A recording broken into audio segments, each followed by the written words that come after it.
ఈ video start చేసే ముందు ఈ వీడియో ఏ రాజకీయ నేతలకు కానీ పార్టీస్ కానీ సంబంధించింది ఉద్దేశించింది అయితే కాదు.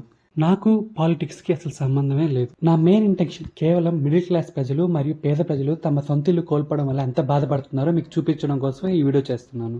ఈ మధ్య హైదరాబాద్లో ఎక్కువగా వినిపిస్తున్న పేరు హైడ్రా. ఈ పేరు వింటేనే హైదరాబాద్ ప్రజలకి కంటి మీద కునుకు లేకుండా పోతుంది మరియు హడలెత్తిపోతున్నారు. హైదరాబాద్ మహానగరంలో చెరువులు కుంటలు ఆక్రమించి నిర్మాణం చేసిన కట్టడాల వలన వర్షం వస్తే చాలు నడుములోతు నీరు వరద వచ్చి చేరుతుంది. ఈ పరిస్థితుల నుండి హైదరాబాద్ను కాపాడడం కోసమే రాష్ట్ర ప్రభుత్వం ప్రత్యేకంగా తయారు చేసిన విభాగమే ఈ హైడ్రా. ఒక్కసారి ఈ వీడియో చూడండి.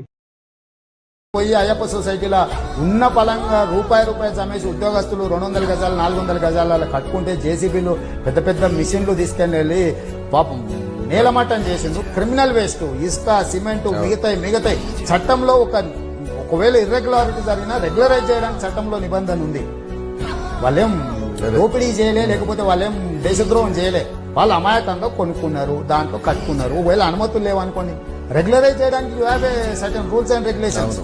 క్రిమినల్ వేస్ట్ గా మొత్తం ఉన్న బలంగా నేలమట్టం చేయాల్సిన అవసరం ఉందా సార్? ఇలా గవర్నమెంట్ స్కీమ్స్ అనౌన్స్ చేస్తుంది. మీరు గవర్నమెంట్ ల్యాండ్స్ ఉంటే మీరు రెగ్యులరైజ్ చేయించుకోండి, మీరు బిల్డింగ్లు కట్టుకుంటే రెగ్యులరైజ్ చేయించుకోండి. ఇంకోటి, నువ్వు అయ్యప్ప సొసైటీ కడుపు ఫార్ములా ఇచ్చేది ఉండే కట్ ఆఫ్ డేట్.